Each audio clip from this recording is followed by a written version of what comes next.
In the military, being physically fit, able, confident in your body became a requirement. It became a routine. It became, part of the identity.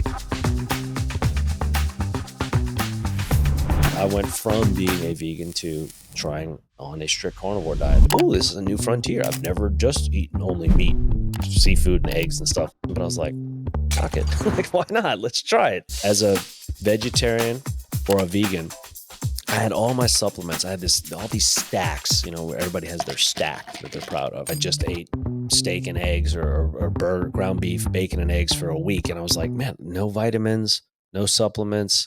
I'm still training like a mofo. I feel great. I'm sleeping great. How am I getting all of this out of so little?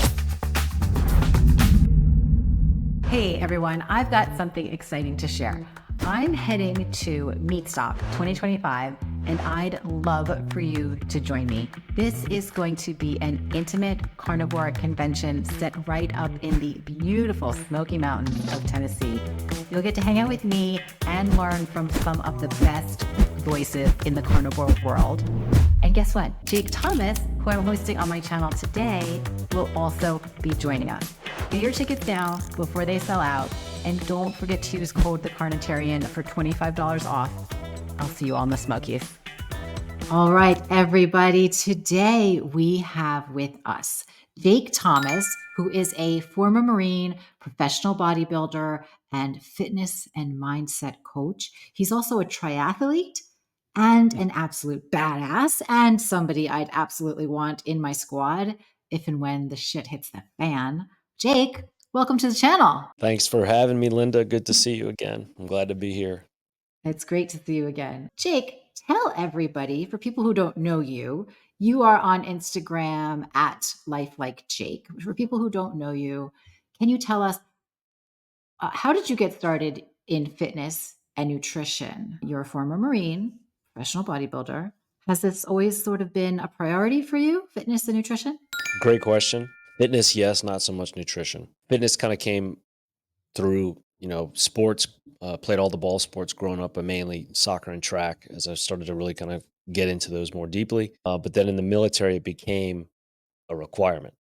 Being physically fit, able, confident in your body wasn't just a habit. It became a routine. It became, part of the identity.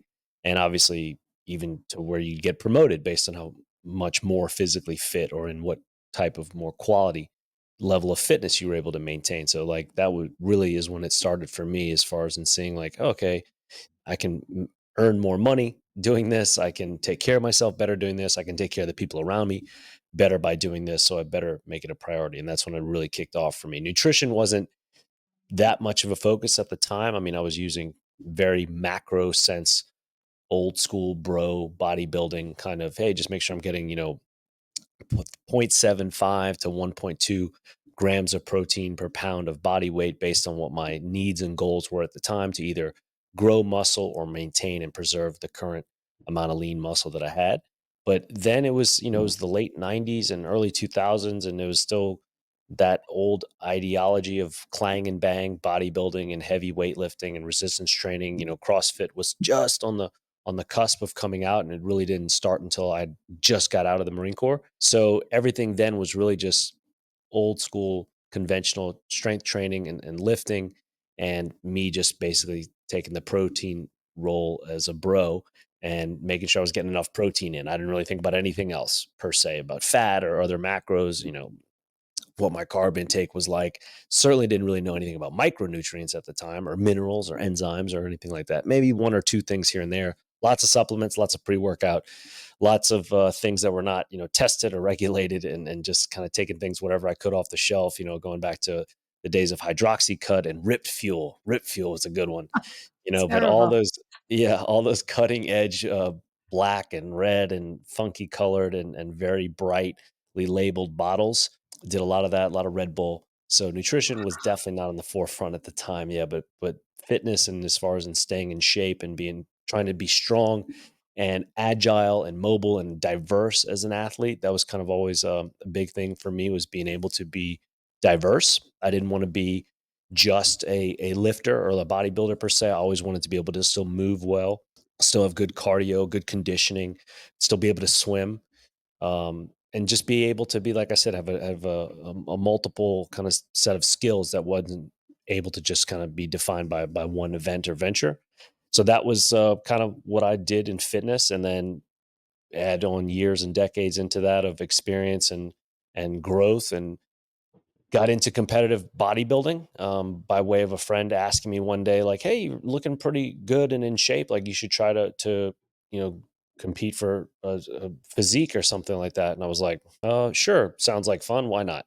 And on the cusp, you say yes to something like that because it does sound like fun, but then it was a much larger commitment than anticipated or assumed, as far as in nutrition in particular. Like the training part, I pretty much had down, but yeah, having to really, really learn and understand what that was like was a whole nother world. And that's where that really kicked off for me. Before that, I was raised well, I would say, as far as in being aware of nutrition and what healthy eating habits were. My mother was very much an old world, pick it, pull it, kill it, single ingredient foods kind of person.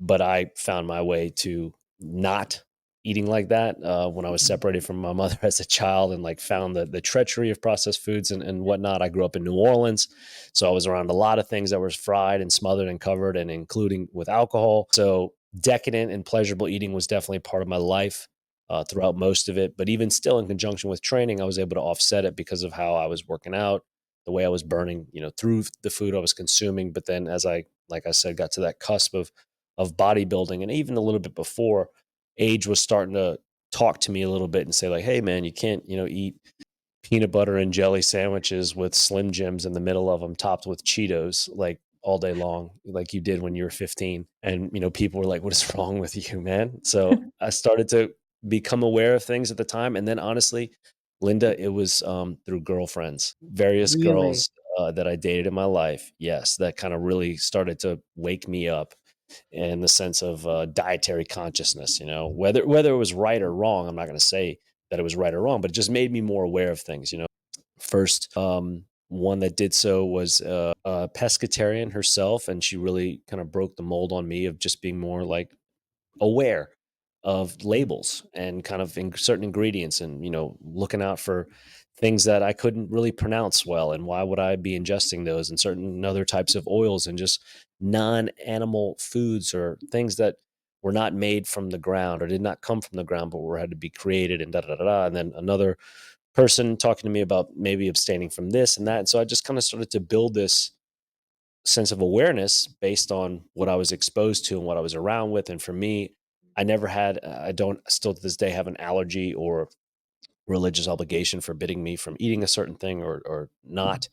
And I took it as just curiosity and like, sure, okay, babe, like whatever, I'll drink almond milk, like, okay, sure, I won't eat that. And it made it more civil in the house for sure. But for me, it was always just kind of a fun and inquisitive thing. Like I said, driving through curiosity.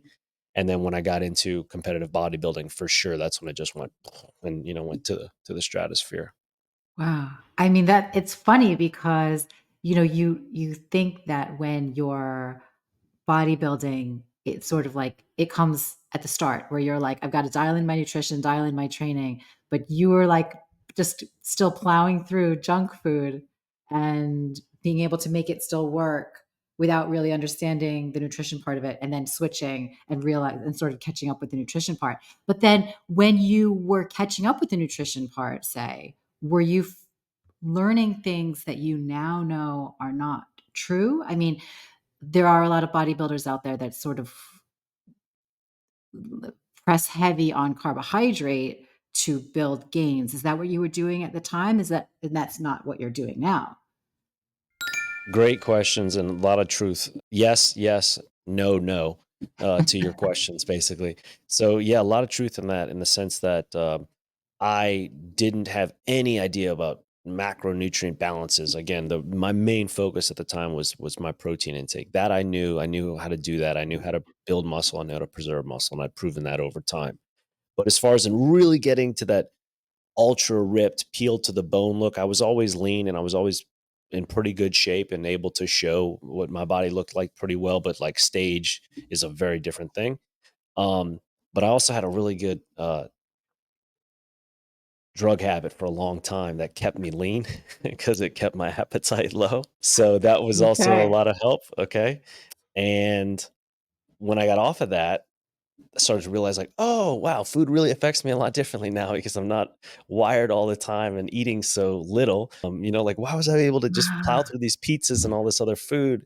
Because that was another thing that I used fitness for, was to kind of mask habits, bad yeah. habits, because people Yeah. never would question the guy that was in good shape.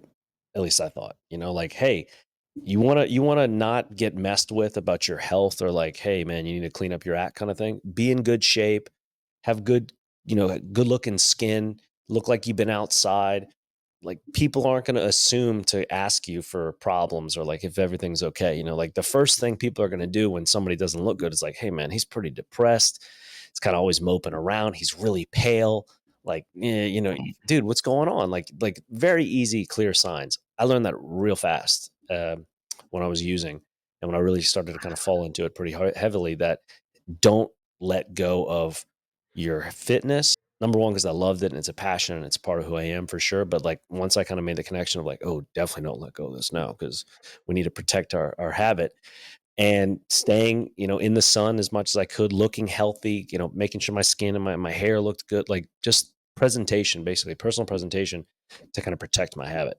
So once I got off of that and got clean, yeah, food really became a difference, and I started to realize like, oh shit, like I do have to kind of be more mindful of what I'm eating and how much of it and this and that. And even leading up into before I started bodybuilding, I was already again back in a pretty good state to where when someone suggested I try it, I'd already kind of looked pretty good, but they were like, man, you should give that a shot. But still, it was a huge jump just because it's such a difference. I mean, most people are not walking around even close to that. Even the leanest people that we know collectively, are still weeks out, let's say, per se.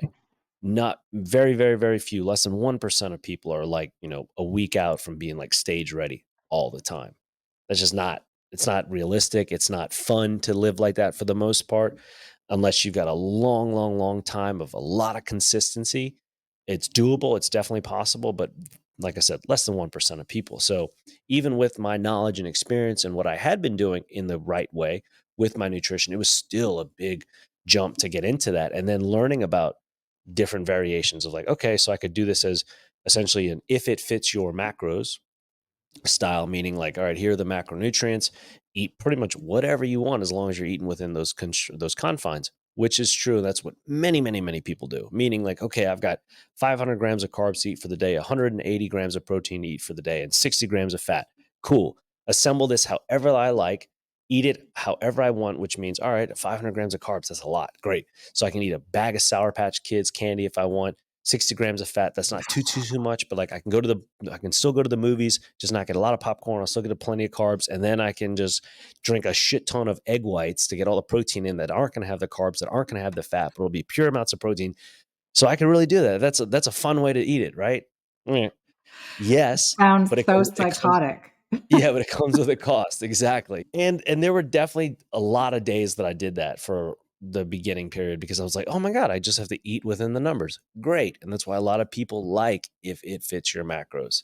Yeah. But on the micronutrient side, yeesh, no bueno, right? Yeah. What you're eating, what it's made of, obviously the processing that it goes through, the high amounts of processing. And, people talk about like, well, what's the difference between processed foods and highly processed foods? Because a lot of foods are essentially processed. Yes.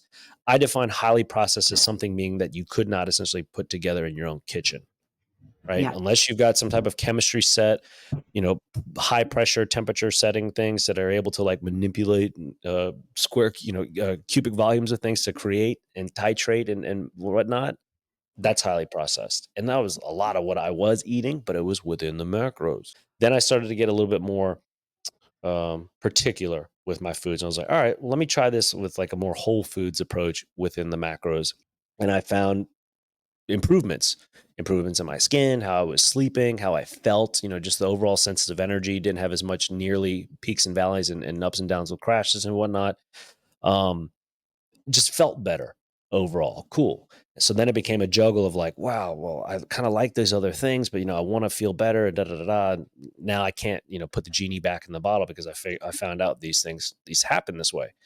And then I started dating a vegetarian. Oh boy.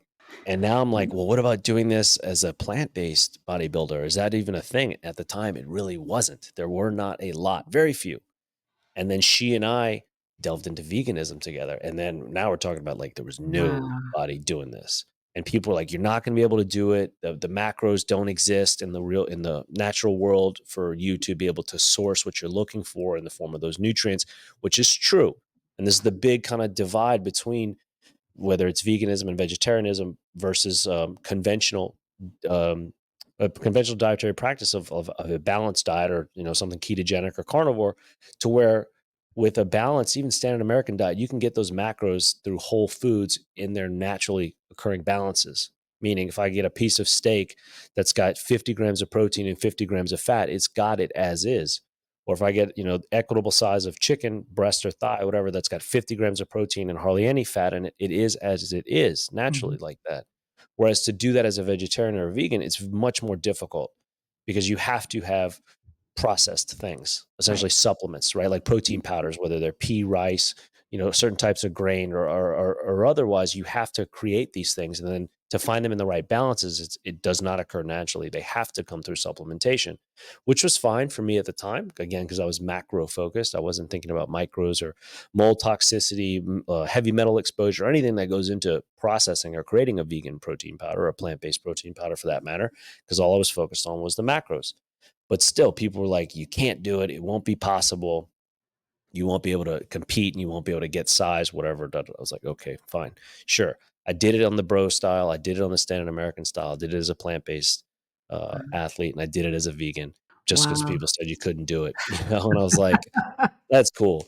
But now that's not how I am. That's not how I eat for the better part of 5 years now going. So I went from being a vegan to trying on a strict carnivore diet. And that was 5 years ago. 5 years now. So, I mean, what made you go so extreme to go carnivore rather than just say, "You know what? I'm gonna go, like, high meat-based keto, and I know that that's gonna be good for me." Why eliminate the plants? Great question. One of my best friends from the Marine Corps pitched it on me. I just finished this November 2019. Just finished my last competition, like professional competition in natural bodybuilding as a vegan. It was the World Championships in New York. It was awesome. It was a blast. I did really well, a lot better than I thought I would. I finished third overall in physique. I was hoping to make like top 50, and I'd be happy with that. But like I finished third overall, so I was really excited. I was really Awesome. proud. Thank you. And my buddy of mine, a couple months later, he's like, "Man, you should check out this carnivore diet thing." Da da da da. This is early 2020. Yeah, or late 2019. And I was like, "Hey, yeah, I've done keto before, man. Like, thanks, And I'm also thinking like I'm pretty sure I'm the one with the medal around my neck, so like maybe you should Right, be what do taking you know? nutrition advice from me. A lot of ego from Jake there. I was like, "Yeah, man, I've done keto before, like, I got it." He's like, "No, no, no, just meat, no vegetables, no nothing else." I was like, "Yeah, so it's like keto, right?" He goes, "No, dude, no vegetables, no nothing else." And I was like, "That sounds fucking crazy and Crazy. stupid. Like, why would I do that?" Now, my reasons for veganism were never about environmental consciousness or animal rights, ethics, or morals, which is all bullshit anyway for people that do that. Laid I it was out never there. doing that for that reason. Again, it was through romantic influence. So for me to jump ship per se was like, okay, like that wasn't hard, right?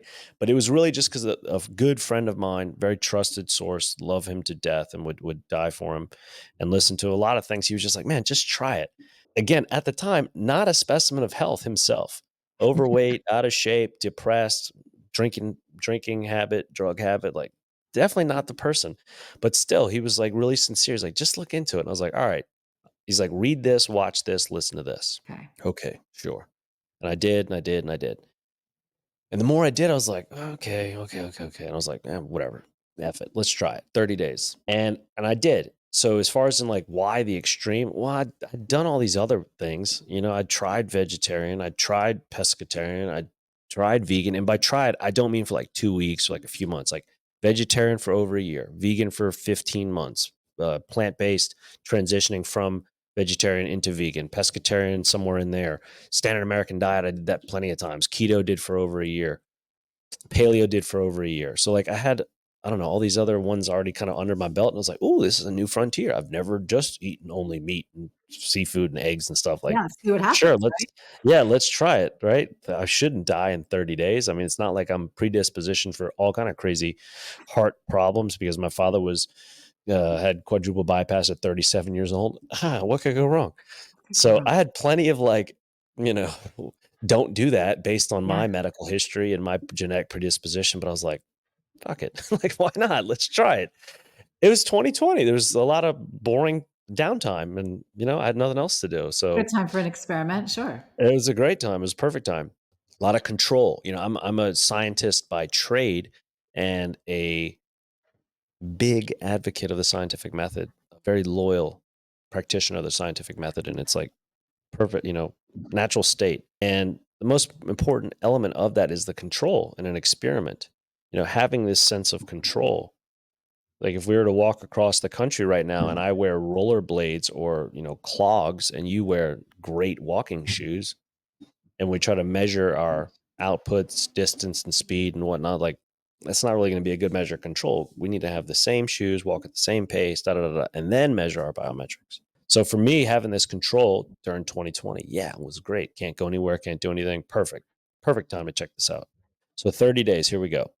I went 30 days, stopped drinking coffee, which was also a radical wake up call, Oh, but just ate, steak, eggs, bacon, some brisket, pork ribs, a little bit of chicken. That's pretty much it for 30 just days. go right in, straight in, day one, carnivore Yeah. strict. Yep. Day one. And my buddy was very encouraging, very supportive. And was just like, he's like, man, just no matter what, just don't stop. Like, just eat more if you need to. And I was like, eat more. I was like, oh my God. Like, I've been fitness modeling for 5 years in New York. And so somebody telling me to eat more, I was like, "Oh my God, are you sure? Like, I can't be eating I can't be eating all this fat. Like, oh my God." Like I was very, very, very afraid of that because I'd been, essentially photo ready for 5 years at the drop of a hat. When you get the call, like, "Hey, Right, Jay, can you be at blah, blah, blah tomorrow?" Yeah, sure. I'm ready to go. Like, it was like that, which is right. awesome. It feels great to be that confident and like able to go at a moment's notice. But at the same time, it's like you're always on. And to do that is a lot of maintenance and a lot of abstinence, I should say, from other things Mhm. and a lot of discipline. So when someone kind of tells you, "Hey man, you're going to eat tons of fat and like eat fat, fat, fat, not just meat, but fat like butter and lard and tallow and ghee and marrow, like fat, pure animal fat sources." I was like, "Oh my God." Like the the scientist part of me is like, well, these are natural fat sources, healthy fat, saturated fat sources. Okay. Yeah. Like I was going through that in my head and that makes sense. But the aesthetic sensibilities in my mind were like, no, no, we can't do this. This Right. is going to wreck our body and da, da, da. And all So the that while, was, he's just saying, "Trust the process." yeah, and he's saying trust the process, and he's also saying no matter what, just keep eating because it's going to push those temptations down, those cravings. Like kill your hunger pangs essentially with just being just obtunded. Like ugh, like incapacitate yourself with eating. And I'm like, dude, this goes against everything I know, and everything I've done, and everything I've kind of been predicated around and keeping myself together and in shape and whatever. So I was like, man, this is not just an undertaking of like, hey, just try out this diet. This was like throwing a lot of what I knew, what I worked for, what I assumed to be true, da da da, out the window. But I was still like, I got nothing else better to do right now. Why not? So Mhm. I started doing that, and within the first week, I felt really good, really really good, and was just ravenously putting down food. Couldn't believe it. It was like I hadn't eaten in years, and for much of this, I Wow. hadn't. I hadn't eaten that much fat in God knows how long ever. And so I was really, really, really enjoying what I was getting out of the food. Like I was clearly absorbing it and like my body had been denied it. And then around like day 11 or 12, I got hit by a good version of a keto flu, Mm. which I'd had before, but this was definitely more extreme. And it was about 2 or 3 days of like real irritability, depression, soreness, just fatigue overall. And like I was definitely ready to quit. My buddy was just like, just don't stop. Like just keep eating. Just get through it. And I did. It was awesome and made my way through Right. and ended up the 30 days. It was really cool. But the immediate takeaways that I noticed very quickly were as a vegan and as a plant-based athlete, I had bowel movements very regularly. multiple times a day, every day, sometimes up to 5, especially Wow. as a vegan, up to 5, and like pretty sizable. When It's a I lot of started fiber. doing a lot of fiber, a lot of just a lot of discard, a lot of my body going, don't need any of this. We've extracted everything we need already and don't need any of that. When I started doing this, that was the first thing that changed. And that was the first thing I noticed about how infrequent and small my bowel movements became. I was like, whoa, this is kind of awesome. Like it was weird because, as a guy, I like getting up in the morning and having my tradition to start the day. And like that stopped. And I was like, this is what the fuck is going on? It Like, freaks okay. people out. Yeah, like that was weird. I mean, like, why should that be weird? But that was weird to me, Linda, like to not do that. And then I would go days sometimes. And I was like, all right, this is tripping me out. Cause like I've just come from going, like I said, 3, 4, 5 times a day. And now I'm not doing this at all. I'm like, all right, we're gonna note that for sure. And then other little things, you know, um, being able to get so much out of so little, meaning as a vegetarian or a vegan, I had all my supplements. I had all these stacks, where everybody has their stack that they're proud of, right? I had all my different powders and gels and droppers and vitamins, even. I had a 5x7 vitamin tray. So 7 days a week, 5 times a day. They're Wow. all color coded. Okay. So I was like 50 vitamins a day, basically. Like the tray was like this big. It was literally a 5x7. So 7 days in the week and 5 times a day of different things that I would take. And I would, if I traveled or I was going on the road, I'd take one of those sticks with me and they're like my little shaker. And if I was going somewhere longer, I would take like 3 of them. Right. And if I had to go for the whole week or something, I'd take the whole damn tray and all the bottles to go with it. So that was something I noticed also. I was like, I'm getting, whatever, maybe one of the weeks where I just ate steak and eggs or ground beef, bacon and eggs for a week. And I was like, man, no vitamins, no supplements. I'm still training like a mofo. I feel great. I'm sleeping great. How am I getting all of this out of so little? Write that down. That was another Mhm. one. So those were my 2 big immediate ahas from these first 30 days were like bowel movement infrequency and lack of volume, difference in reduction in volume, and then how I was getting so much out of so little. And then I started to think, okay, my brother's daughter was just born. And when she was breastfeeding, like many children do, they they don't have bad bowel movements typically. A lot of Mhm. kids when they're breastfeeding. It's usually Mhm. pretty pleasurable, if anything. And You frequent. look at it frequent, yeah, like, you look at the stool and you're like, "That's it? Like, okay, doesn't smell that bad, she doesn't have rashes, there's no irritation, she's laughing again." Okay, she kind of shit on me a little bit, but that's fine. But, like, it's not that bad. And Right. I was like, "Man, Alec, we got, like, a miracle baby here or something." I don't know, she's like, she's the miracle child, she just has ghost turds, great. But then when she got on the little jars, the colorful jars, everything changed. Mhm. She got cranky, she got uncomfortable, things got smelly, and they definitely changed, and it wasn't nearly as fun anymore. And I was Yeah. like, is that not somewhat what happened with me? I got rid of these things that my body was saying, okay, we don't need any of this. All we need is that. Thank you. And the rest of this can go. Yeah. Well, what that includes is all the hyper palatable things, all the things that taste really good, that have good mouth feel, that have substance and structure, cellulose, fiber, like you said, things that we've been told we need, all the vegetables, all the spinach I was eating, all the fucking kale and broccoli and that I liked, I guess, but so much of it was habit and conditioning and then removing all these things. And now I have feelings contrary to what my emotions are. And to me, feeling is understanding. Emotions are a tough thing because we're going to argue with our feelings based on our emotions. Oh my God, Linda, I freaking love pizza. Did you know how much I love pizza? Yeah, Jake, but every time you have it, you get bloated and gassy and you get kind of Mhm. groggy too. No, but I love pizza. No, Jake, your emotional mind and body love pizza. Your memories maybe love pizza, but your physical body couldn't be more obvious in telling you, this thing does not like that. This Mhm. thing loves it. These taste buds love it. This pleasure center, this front cerebral cortex loves it. all this dopamine, oxytocin, serotonin, all these feel good hormones that you're getting, even that's epinephrine, norepinephrine, like these adrenaline pumps that you get from that stuff, loves it. But this thing does not. Mhm. But we argue with that. All the And that time. was when I started to have, yeah, like another aha of like, oh God, this is taking away a lot of the pleasure based eating, the hedonic based eating, and making it much more homeostatic. And I was like, oh shucks. So those were my big three takeaways from those first 30 days, were just the change in bowel movements, the, wake up call of what utilitarian versus pleasurably Mhm. forward eating was really like, and then, how I was able to do so much with so little. And who would have thought? It was like, before that started, I was certain things were this way, dietetics were this way, nutritional science was this way. I was dogmatically certain Yeah. 30 days ago. Imagine what I'll know tomorrow. And that's why I It's was like, fuck, I can't I can't stop.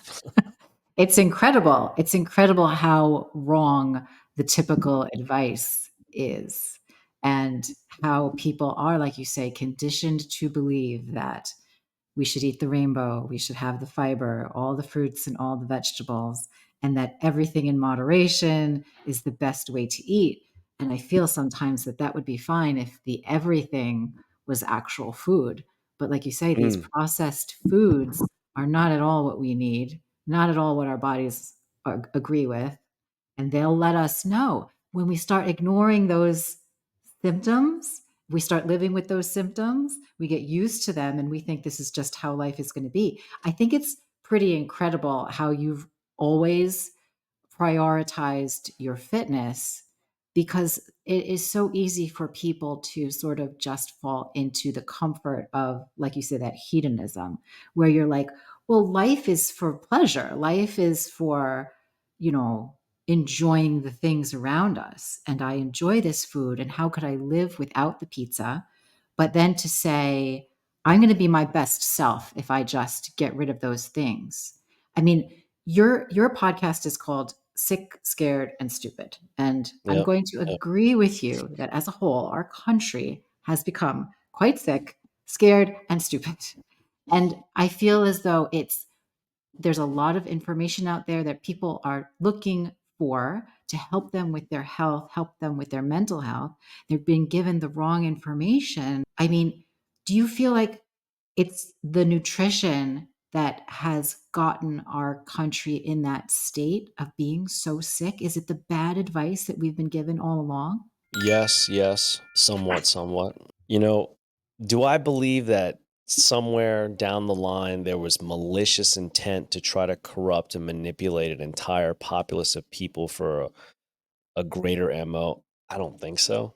I don't think that was a backroom deal of like, all right, this is what we're going to do. And we're going to trick everybody. And it's going to cause this massive amount of chronically sick and metabolically dysfunctional people for like, no, I don't think that took place. I think what Mhm, happened in the form of dietary guidelines and the RDAs and everything, we're done with the best intentions.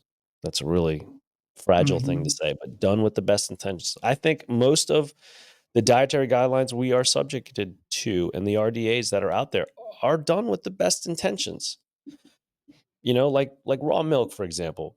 Is that done to try to protect more than it is to provide for fewer? Probably. mhm. It's probably a consensus of like, all right, we can probably do this as a balloon kind of umbrella clause that's probably for the better of more than most people, but it's unfortunately going to upset a good amount of less. But it's overall, it's for the greater good, done for the Greater greater good. good. That being said, I think a lot of people lay too much loyalty and dogmatic belief in nutritional science because I think too much pride gets in the way. Too much ego gets in the way. Too much identity gets in the way. Social, cultural, religious influence gets in the way. How can someone that's put 10, 20, 30, 40, 50 years of practice into play and has healed people, cured people, helped people, helped people die, aided people in life in one way or another. And then for all of a sudden, if there's someone were to say, hey, there might be another way of doing it, or there could be some other form of treatment, like how do you put 50 years down and say, Wow, that's really interesting. Let me listen to that. I'd love to hear. I'm curious to know. Hmm. That's very difficult to tap into. Think about how difficult it was for you 15 years ago to get started on what you started on, to forego what you did growing up in the household that you did, the coming from the Sure. cultural background that you do. You know, you were a black sheep in your own world, right? Right. And like I remember that's a not single. telling anybody at the start because I Yeah, was like, yeah. they're going to think I'm Single crazy. single person doing this for herself, not that's got a 50-year that I know of, 50-year medical practice behind her, or, has been doing something else with all of that investment and whatnot into it. And those are just people. So a doctor or this coach or this lifestyle practice. What about an organization, a federal organization? Like the FDA, like Hmm. something like the American Medical Association, like the American Heart Association. Like we're talking about millions of the American Cancer Society, millions of people that have listened to the advice given, done with the best intentions, and eaten a certain way, lived a certain way in order to avoid or try to avoid cancer, reduce risk, increase survivability. And then same thing with nutrition, like eat this way to try to reduce cholesterol, heart disease, high blood pressure, high blood sugar, da da da. All of which are the kind of combination cluster of what metabolic syndrome is now. But when you talk about the state of America being sick, scared, and stupid, yeah, 40%, 40 as of 2024. So this year, 40% of Americans are considered to be obese. Now, if you take into the fact or to account into the fact the amount of Americans that are also just overweight, but not necessarily obese. We're talking about 70% of people, 20% of those being children, 30% of which are possibly obese. 30%, I'm sorry, 30% of being children overweight, 20% being obese. Children. It's not the same 30 years ago Hmm. when we were younger. It's not the same 50 years ago. Like strikingly different. We're talking about Very. how long have we been around as human beings, being upright, being whether sapien erectus or whatever, Neolithic, millions of years of carbon dating. But as far as in like really civilized peoples, hundreds of thousands of years. But within this microcosm of time, we have declined radically, all with chronic diseases that are 1,000% dietarily related. Now, is there a sequence of events that kind of adds into all that? Sure, that equates to sick, scared, and stupid. Absolutely. But at the core of it is the ingestion. Because the single most effective thing we can do as human beings in regard to our health is controlling what we put into our mouths. Three Hmm. things used throughout human history that have been ubiquitous to self enlightenment and enhanced or elevated states of consciousness, spirituality, or just an overall deep dive into introspection. And they've been extended treks, prolonged fasting, and isolation. All three of those are like, do not do in the modern world. Don't be alone. We can't be alone. We can't sit for 5 fucking seconds without being here or Right. there, or just having to somehow be subscribed to some type of entertainment or medium. You're talking about pleasure eating and hedonism. You darn right. Everything about eating and our experience with food is pleasurable, has to be pleasure focused first, because we live to eat now rather than eat to live. I'm Yeah. not saying that life shouldn't be pleasurable and eating should not be pleasurable. It definitely darn well should.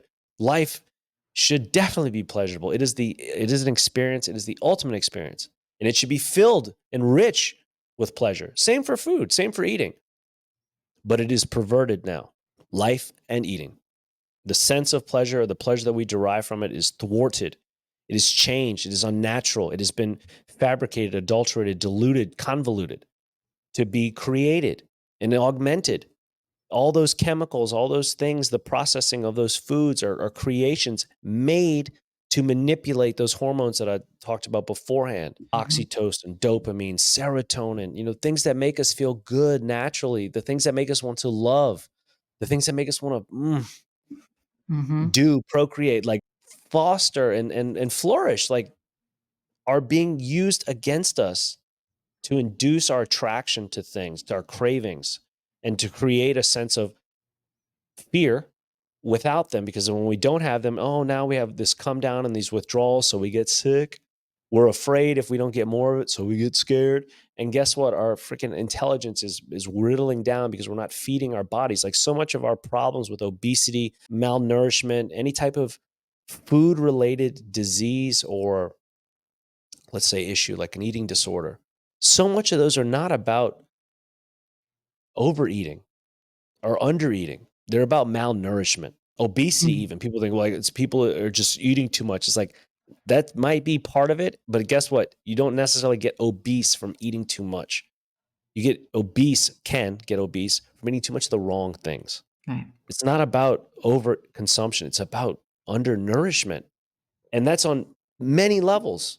Back to those three things about fasting and extended treks and isolation. Like we constantly are feeding ourselves because of this constant search for dopamine and continuous hits and give me those chips again. Like when you're talking about with your kids and not having um reward focused math, right? Food focused math or food reward math, or like, what do we feed them after soccer games? And it's like, what happened to the freaking orange slices, man? What happened to the orange slices and bananas? But honestly, like I was telling you, Linda, on your show or on mine, I think some of today's moms are too freaking lazy to want to do that. Yeah, Straight to up. spice I'm up. not gonna I'm not gonna peel all those oranges, Shelly, and I don't have to cut the bananas like damn, because a bag of Gushers is a lot easier. It's a lot more convenient because it doesn't mess with my TikTok time. We have surrendered our isolation. We have surrendered our autonomy, our independence. The very thing that makes us human beings is independence. Because with independence comes self-reliance, comes autonomy. And we've given that up because we got to tell everybody everything. We have to share everything with everyone because we need to feel connected. We've lost our senses of self because we're afraid of it, scared. We're Mhm. stupid to think that that's not where the real healing is and the real reward is. Darn right. And we're sick because we can't see it. We can't believe it. Everything is about eat this, drink this, do this, listen to this, medicate that way to bring it down and fix yourself, repeat. So, Right. yeah, it stems from that. I like to say fix the soil, fix the people, but like, yeah, it's more than that too. I think too that we are so often seeking others' approval for what we do and say, bringing those snacks to soccer. It's like, what are the other moms going to think? Or, like you said, Yeah. I go to Carnivore. What are all of my friends going to think of that? And then you'd end up going along with whatever is most commonly done. And then, as they say, you eat the common food, you end up with the common diseases. You end up with the common mental anxiety and the depression and things that go along with that. And it is a very hard cycle to break, to say to yourself, I'm going to grab back my autonomy, take control of my own life, do the things that I know I need to do to get well, get healthy. There's so much that we hold on to. I mean, what are the things that you see people most often holding on to, the beliefs that they hold on to, whether it be in their lifestyles or in their nutrition, that they really just need to let go of so that they can gain back their independence, autonomy, take control of their own lives? I love looking into like nutritional psychology because what and how we eat and what we put into our bodies, booze or substance, whatever, it's the only thing we do as modern humans that is absolutely dangerous for, I don't want to say only, but it's the biggest danger that we do without regard, always. And we do it constantly. Mhm. Like you tell me, hey, Jay, don't put your hand on that stove. It's hot. I'm not going to do it. Straight up. Hey, don't go swimming in the water right now. There's a shit ton of sharks. Roger that. Not going to do it. Like Yep. we have hard lines and allegiances for self-preservation to make sure we are safe, to make sure we are taken care of, to make sure our lives don't, get into imminent danger. But we just throw it away left and right for pleasure or for conditioning or because we're just stuck thinking that way. So to kind of answer your question, it's not that how people do it. It's just that it's so omnipresent. And if you were to evaluate it in the sense of like, okay, I don't know why I'm sick every day. I don't know why I have all this inflammation. I don't know why I get up out of bed and it's difficult for me to do so. And I got to roll and I got to kind of massage myself because I'm always like, I don't have energy. I mouth breathe. I huff and puff when I'm just taking a few flights up the stairs. I don't understand why. Why. It's like if I looked at your starter pack, I could tell you exactly why.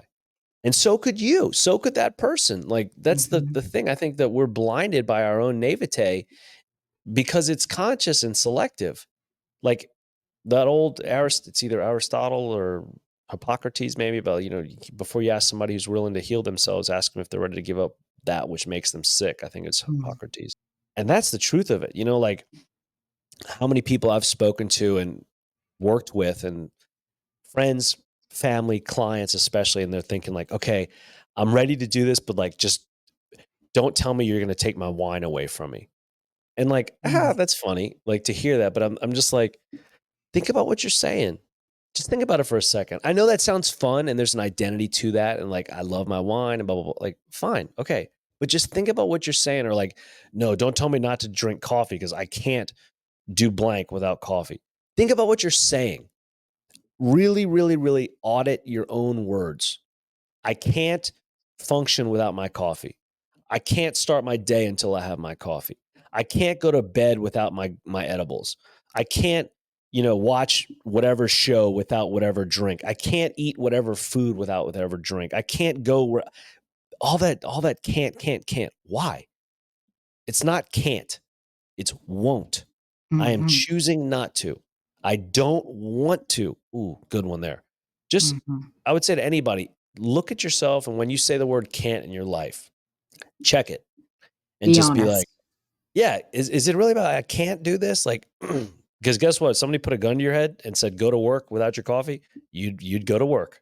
Or I Mhm. don't know, maybe suffer the consequences. But like if somebody said, watch this movie without blank, gun to the head, it's not about can't. And I think so much of that is just a lack of awareness because we've just slipped away into mindlessness because that's what we are surrounded by now. It's just mindless consumption. So many people are just consumers. No one is a creator anymore. Very few. I mean, many people are trying to create and do so online, but so many people just consume and suck information and food and whatnot as much as they can because Mhm. we just have an endless appetite, an insatiable amount of need and desire for things because it's come by way of this hyper palatable, highly processed train wreck that's been coming into our minds and bodies that's just been hammering on these dopamine receptors to where everything else in our lives is like that. Same thing with kids now. When people think, oh, this generation and da da da, and they feel so entitled, blah blah blah blah. Sure, that happens every generation. Our parents said about us, we'll say about them, blah, blah, blah, blah. Their parents said Yeah. about them. Now, is it a little bit more intense right now, or does it seem that way? Sure. But look how these kids were raised. I mean, we grew up with cell phone. Rather, we went through the advent of phones, in technology. We had rotary dials first, and then we had, corded phones, and then we had the first cordless phones, and then we saw a computer oh my God, this is amazing. And then there was dial-up internet, and then cell phones and the corded cell phone in the vehicle and then actually like mobile cell phone. Like we grew through those phases. These kids are born with iPads in their hands. Everything about the world is immediately there, like instant awareness and understanding. There is no ignorance. They can obtain and have anything they want. There's no Encyclopedia Britannica Right. that preceded the internet for us like they did for us. Everything is immediate for them. Why should anything else in life be different? We can't even understand their minds because of how far ahead they are in the sense of like immediate gratification for things. How can we expect them to wait to have to lose weight? How can we expect them to have to earn themselves, their muscles? How can we expect them to have to earn a degree in an employment path even? I think that is all based around what's been put into our mouths, what's been put into our bodies through our mouths. Because we've Mm. just been hammering again these pleasure receptors. Get it, get it, get it, need it, have it, have it, have it, all the time, all the time, all the time, go, go, go, anytime, anytime, anytime. We can have it anything we want all the time. Anything. The majority of people listening, watching this now, like pretty much, I would say 99.9% of you can eat and have and do whatever you want anytime, all the time. You Right. have the means and resources to do it. You have the options, the availability, the luxury. And because of that, we've lost the identity of what it means to be a human being. A human being, Right. not, being human. That's what it is. It's a state of being. And we've lost that because everything is about this facade of exterior and just faux pas, like externally based augmented reality. Yeah, And everything it's is just right there in your face constantly. right there in your face. We're getting sold to and marketed to 24/7, blah, blah, blah, blah. But the biggest one of all is absolutely the food, because hook them on that, you hook them on everything. And it goes yes, it goes from when you're a child and the cereal being on the very low shelves in the Yeah. supermarket, and then all of a sudden you're a 27-year-old and you're still having cereal for breakfast and lunch and dinner, and it's It's embedded in the subconscious mind at an early age, the same way terrorist organization would work. Well, guess what? Someone could call this the same manipulative right. tactic. As a guy, like, as a dude, right, as a bro, and I don't mean that in a negative way, do you see the young kids, these young boys coming up and you say, "Oh my gosh, what a waste now." Because I feel this. I feel as though our boys are not necessarily becoming men. They are not maturing in a way that they should physically and mentally. And I'm upset by this. Do you see this? The same sort of thing? Sadly, yeah. In weird ways. Also, not to mention for females, the amount of the age for prepubescent adolescence for girls now has Yeah, radically puberty comes declined. early. Yes. Yeah. Yeah, like crazy early. Like I read a report the other day with like, and I want to say she was 8 or almost pushing 9, like starting to start. And I was, what? Mm.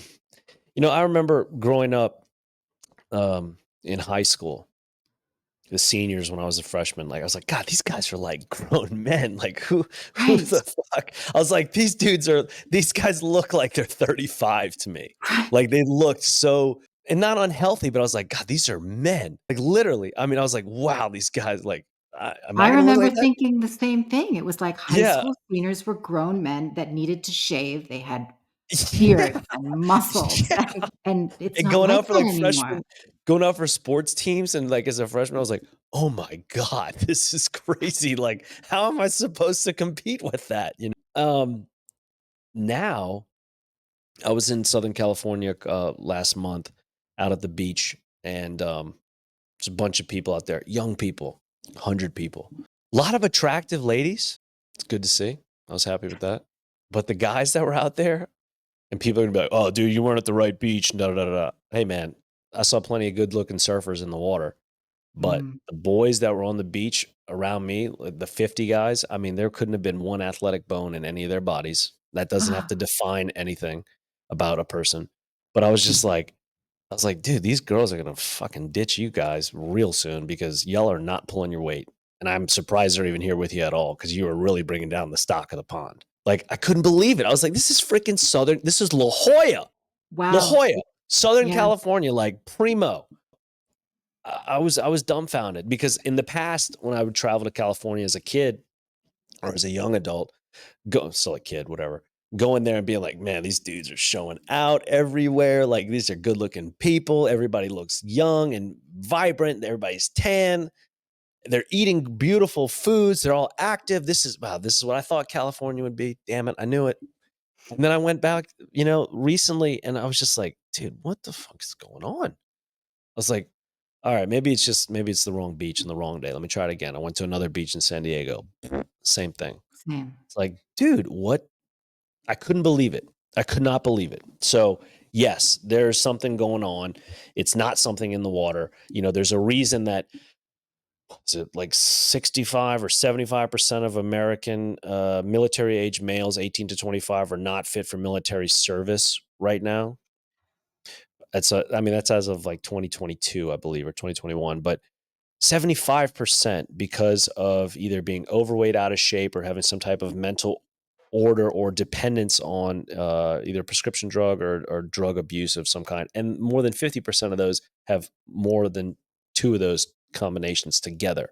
Statistics are not perfect, but like they're telling a pretty hard story. Oh, and when you put that in conjunction with the other things we were talking about before about metabolic disorders and chronic illnesses and the physical states of America regarding obesity as an epidemic for sure. The fact that 90% of foods in today's grocery stores were not sold on those shelves 100 years ago, and 90% of the diseases that are kind of seemingly popping up all over the place weren't existing in 100 years ago either, and certainly not in the record numbers that they are now. It's like, what's changing? Like, Mhm. looking at pictures of people in the 50s, the 60s, the 70s going to the movies or going to the beach. They don't look like people going to the movies and the beach now. I'll tell you that much. What Right. changed? What literally what changed? Because we got smarter, technically. We've got more sophisticated technology advancements in science and medicine. We've got all the means, the resources, the availability of information, anything we can want, we can figure out, we can learn, we can do.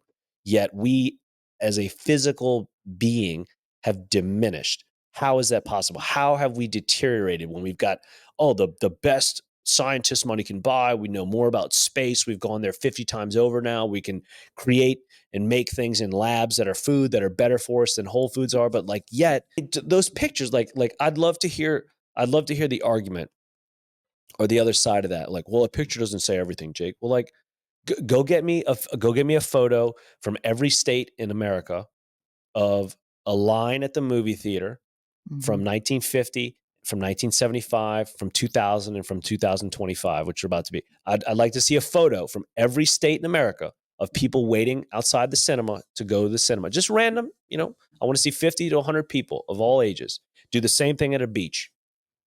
Compare them 25 years apart and show me what it looks like from 25 to 2025. And let's see where the changes started to occur, because it's vastly different. And Huge what's difference. changed? What is the contributing factor? It's food.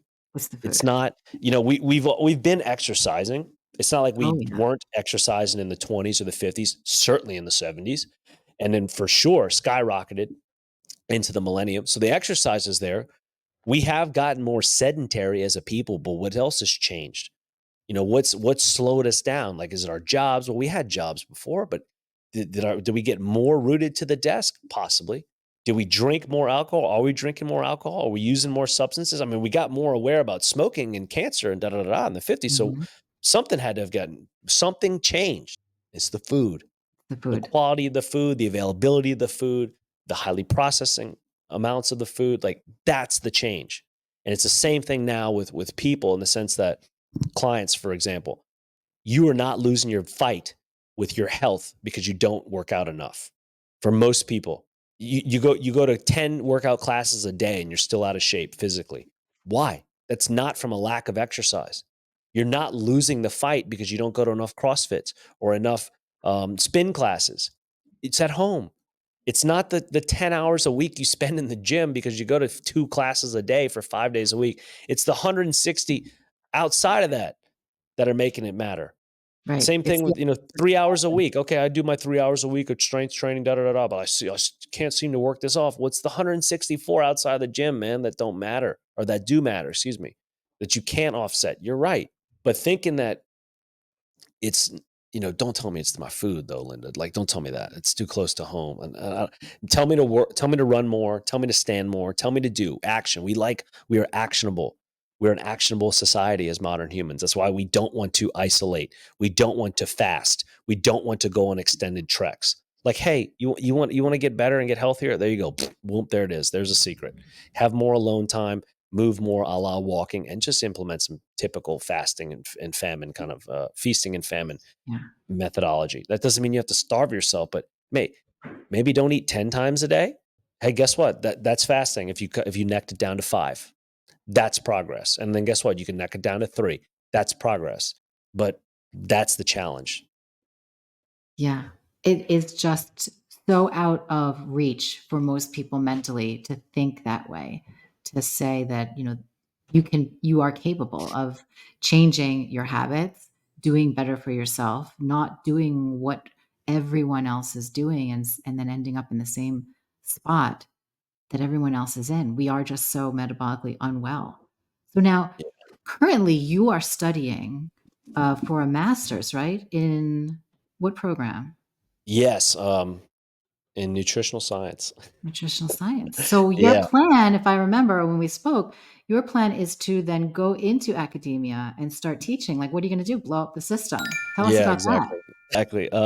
Yeah, so I got a master's in the past in business, and this one was always on my mind of wanting to do, because I wanted more accreditation, more reason and logic behind a lot of my theories and assumptions, and just things that I'd learned along the way. Like, I wanted to actually put some legitimacy to what I knew or thought even, and just kind of learn more about other ways of thinking too. Like people like, oh my God, that's gotta be so weird because don't you disagree with, not about disagreeing or not. It's about learning and understanding, becoming aware, like, oh my God, okay, this is what's being taught. This is what people think. This is what people believe. This is what people stand behind. Cool. A lot of which is true. Don't get me wrong, but there's certainly a lot that can be debated.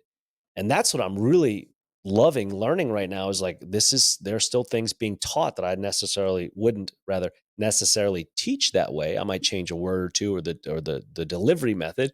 But even still, like hearing now, like today we were learning, or I was reading some modules on metabolic disorder and different types of energy management within the body, and talking about like how, hey, traditionally it was taught this way. And one of my professors was literally kind of talking about, or in a delicate sense, but things are changing. We've got a lot more not hearsay, but a lot more backing behind low carbohydrate, high fat, high protein diets, and da da da. The word carnivore did not come up, but there's definitely more of a kind of a guise around ketogenic lifestyles, and in particular with cancer and whatnot. But to where there just aren't a lot of studies supporting it yet, which is like the main kind of trip up, where scientists and nutritional scientists are going to lay with the research first, Mhm. and they're going to put their loyalties there. Noted. You can't go with smaller epidemiological or anecdotal studies on smaller scales, even though they show a lot of promise. You need huge, RCTs, massive ones, really large randomized control trials, and they've got to be animal. They've got to be in vitro. They can't be, outside or something like that. We've got to be real people, lots of people over long periods of time. With, it's like the FDA, anything federal, the USDA, whatever, anything federal. And I learned this from my brother, who's an attorney.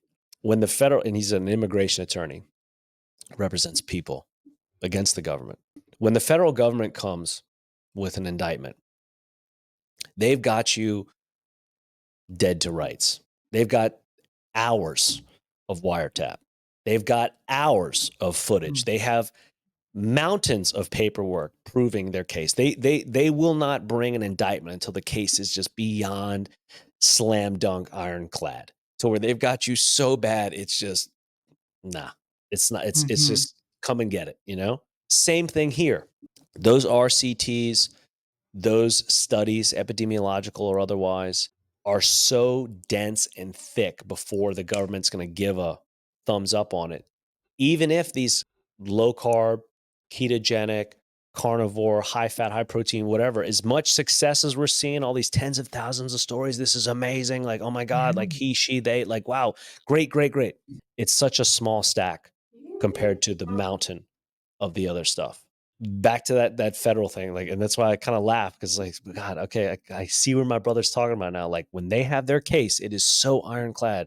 Like, oh, cool, you got like an hour of wiretap talking about this. He's like, we have 3 years Wow, on a right. thing. It's gotta You know, be it's got to be locked so up. big, Yeah. right? So big and substantive, because now we're not only talking about adding a new, line of rhetoric, we're talking about possibly changing it. So it's like, whoa, we got to like slow this spin down and start spinning it the other way to make people kind of see things. So for me, yes, it's about being there, getting some legitimacy behind what I knew, learned, or have just kind of figured out and gone through on my own all these years. And then, yeah, I do want to teach. I want to lecture. I want to, I intend to get professorship there at hopefully at UT Austin, where I am now, and get my PhD to do exactly that, because I want to kind of carry the torch into the next phase. Because yeah, it's our young people that need to hear the what's the best way to say it?